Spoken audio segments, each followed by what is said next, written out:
Dios todopoderoso, Dios de amor. Tus maravillas canta la creación. Con himnos de alabanzas en tu honor, te damos gracias por tu inmenso amor.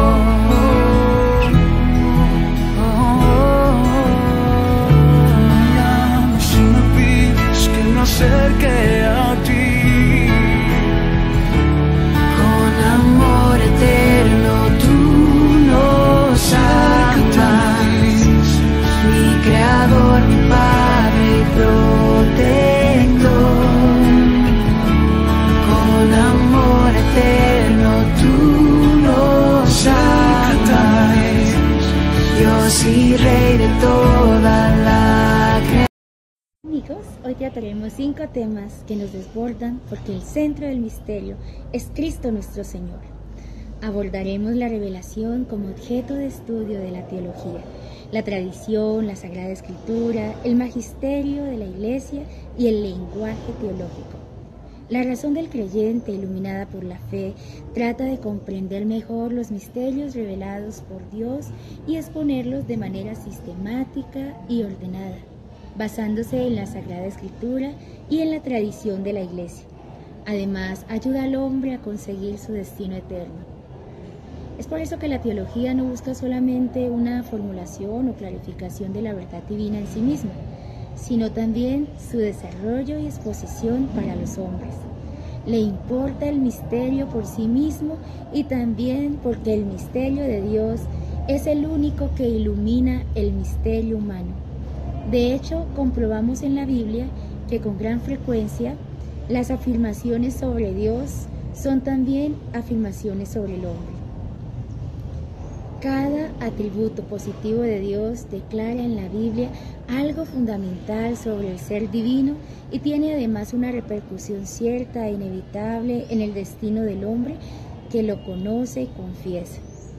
Son al mismo tiempo atributos ontológicos y económicos salvíficos. Nos enseñan a la vez quién es Dios y nos muestra el camino de la salvación para el hombre. La Sagrada Escritura se encuentra íntimamente unida y compenetrada con la tradición que deriva de los apóstoles y se desarrolla en la Iglesia con la ayuda del Espíritu Santo. Ambos, Escritura y tradición, surgen de la misma fuente, se funden en cierto modo y tienden a un mismo fin. La Constitución de Verbum en el número 24 afirma que la Sagrada Teología se apoya como en cimiento perfecto en la palabra de Dios escrita, al mismo tiempo que en la sagrada tradición, y con ella se robustece firmemente y se rejuvenece de continuo, investigando a la luz de la fe toda la verdad contenida en el misterio de Cristo. El Concilio Vaticano II enseña que las verdades reveladas por Dios que se contienen y manifiestan en la Sagrada Escritura se consignaron por inspiración del Espíritu Santo. La Iglesia, según la fe apostólica, tiene por santos y canónicos los libros enteros del Antiguo y Nuevo Testamento, con todas sus partes, porque escritos están bajo la inspiración del Espíritu Santo. Tienen a Dios como autor y como tales se le ha entregado la misma Iglesia. La inspiración de la Sagrada Escritura debe comprenderse dentro de la realidad más amplia que es el hecho mismo de la revelación, lo cual supone la centralidad en Cristo. Él es el verdadero libro inspirado para comunicar la salvación. Toda la Escritura se resume en un solo libro y ese libro es Cristo. Reafirmemos que la revelación es el punto desde el cual los padres de la Iglesia van a comprender, leer, analizar y estructurar la realidad. Es decir, los padres de la Iglesia parten de la revelación del dato revelado. Dios que se revela a través de la tradición oral, de la palabra, en la persona de Cristo como plenitud de la acción salvífica, y esa revelación se traduce en una economía sacramental, economía de salvación. La iglesia primitiva hablaba de cuestiones celebrativas.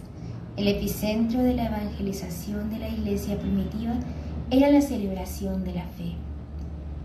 La fe que se celebra es la fe que se cree, y la fe que se cree es la fe que se celebra. Por consiguiente, una evangelización sin liturgia, una evangelización sin sacramentos, es una evangelización vacía. En la revelación se contempla el misterio de la Pascua como vínculo y filiación. No hay un nuevo Adán. El molde de Adán es Cristo. Cristo es anterior al hombre y la gracia es anterior al pecado. En la alegoría de la creación nos muestra que Dios bajaba en la hora de la brisa para encontrarse con el hombre y la mujer, porque eran sus criaturas más amadas. Aquí hay una comunión entre Dios y el ser humano, y entre la humanidad y el cosmos. Pero llega el pecado que rompe esa relación entre Dios y el hombre, entre el hombre y Eva, y entre Eva y el cosmos. Frente a ello, Dios sale al encuentro del hombre para reconstruir esa relación rota, esa relación que se ha fraccionado, esa comunión fracturada por el pecado. Es reconstruida por Dios cuando Él sale al encuentro del hombre y la mujer. Ese encuentro del hombre y de la mujer que precisamente es la necesidad más profunda que tiene Dios de recomponer lo que está roto. Y a esto es a lo que nosotros podemos llamar economía de la salvación. Dios nos salva en abstracto. La acción de Dios es histórica y se da a través de la interacción entre el kairos, que es el tiempo eterno de Dios, y el cronos, que es el tiempo del hombre. Esta interacción entre el kairos y el tiempo del hombre nos muestra que el tiempo eterno de Dios irrumpe en el tiempo cronológico de nosotros. Dios nos salva en el aquí y el ahora. Dios nos ha hablado de una salvación que inicia desde el momento que nos crea y se da cuando Cristo es el arquetipo de humanidad. La sustancia o la forma del hombre no es otra distinta a la del Verbo. Uno de los padres de la iglesia escribía que cuando Dios estaba creando al ser humano, Dios Padre tenía su mirada fija en Cristo, en el Hijo. Sin duda, el objeto de estudio de la teología es Jesucristo y también el sujeto de la teología en cuanto a su revelación. La plenitud del modelo de humanidad es el Verbo de Cristo, y eso es lo que nos presenta San Ireneo de León. Este padre de la Iglesia nos presenta el rostro auténtico humano del hombre, que no es otro distinto al rostro auténtico divino de Cristo. Y por esta razón es que Cristo, el Verbo eterno de Dios que existe antes de todos los tiempos, que es la palabra creadora por la cual existió todo, se manifiesta y se revela a través de la encarnación, y por tanto la revelación es el epicentro de la vida cristiana. La Pascua genera un vínculo de filiación. Ya no somos criaturas de Dios, sino hijos de Dios. Nos insertamos plenamente en Dios, un proyecto de divinización del hombre. Todo esto es el principio de la revelación cristiana. El Concilio Vaticano II, en su Constitución dogmática sobre la divina revelación, en el numeral 2 nos dice lo siguiente: dispuso Dios en su sabiduría revelarse a sí mismo y dar a conocer el misterio de su voluntad, mediante el cual los hombres, por medio de Cristo, Verbo encarnado, tienen acceso al Padre en el Espíritu Santo y se hacen consortes de la naturaleza divina. En consecuencia, por esta revelación, Dios invisible habla a los hombres como amigos, movido por su gran amor, y mora con ellos para invitarlos a la comunicación consigo y recibirlos en su compañía. Este plan de la revelación se realiza con hechos y palabras intrínsecamente conexos entre sí, de forma que las obras realizadas por Dios en la historia de la salvación manifiesten y confirmen la doctrina y los hechos significativos por las palabras, y las palabras por su parte proclamen las obras y esclarecen el misterio contenido en ellas. Pero la verdad íntima acerca de Dios y acerca de la salvación humana se nos manifiesta por la revelación en Cristo, que es a un tiempo mediador y plenitud de toda la revelación. La teología cristiana suele referirse al dato revelado objetivo que vive en la Sagrada Escritura y en la tradición eclesial, con la expresión depósito de la fe. Esta palabra recoge una de las ideas dominantes en las epístolas pastorales, en las que designan el conjunto de las riquezas de fe que han sido confiadas a la Iglesia para su enseñanza, custodia y desarrollo. El magisterio actúa como depositario que mantiene vivo el testimonio de los apóstoles y garantiza su integridad. La palabra apostólica sigue, por lo tanto, viva, no solo como un mensaje recibido del pasado, sino como una palabra verdadera que está presente en la historia, en el hoy de la Iglesia, en la vida de cada cristiano. La revelación divina se expresa en el lenguaje humano. Este se convierte en condición de la ciencia teológica.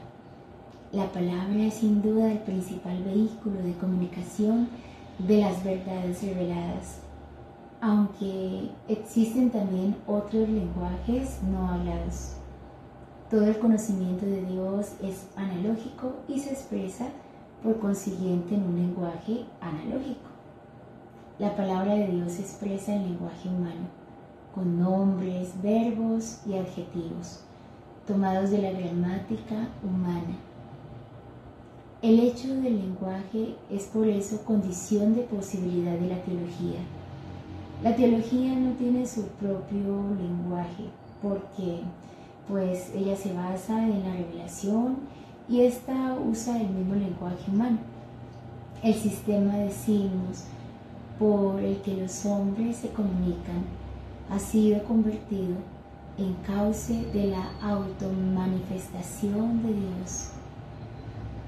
El lenguaje de los misterios revelados habla con sencillez sobre verdades inefables. Paradójicamente, no es un idioma misterioso o esotérico. Habla de un modo humano e inteligible. El misterio de Dios se expresa humanamente, en diversos modos lingüísticos. Entonces sobresalen especialmente los siguientes. Primero, el lenguaje bíblico. Se refiere al lenguaje usado en los textos del Antiguo y del Nuevo Testamento. Este lenguaje presenta una indiscutida superioridad y es de algún modo punto de referencia, criterio y fuente para los demás. En los textos de la Sagrada Escritura aparecen muchas formas lingüísticas. Las narraciones, como primera fuente. Las formas de lenguaje narrativo recogidas en el Nuevo Testamento son principalmente relatos biográficos que se ocupan de la vida de Jesús. ¿Como cuáles? Como el nacimiento, la infancia, las tentaciones, el bautismo, la pasión, la muerte y la resurrección. O de personajes centrales de la acción sagrada como Pedro, como Pablo, que son también relatos de milagros o narraciones didácticas como las parábolas. No faltan tampoco en el Nuevo Testamento las formas discursivas del lenguaje, que son vehículo preferente de la controversia religiosa, de la enseñanza catequética y sobre todo de la predicación y anuncio del querigma o el primer anuncio.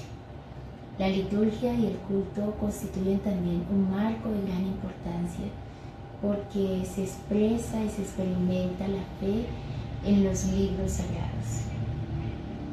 Las confesiones de fe también suelen tener carácter cristológico y formulan con brevedad y precisión la creencia de la Iglesia que se ve presidida por su Señor.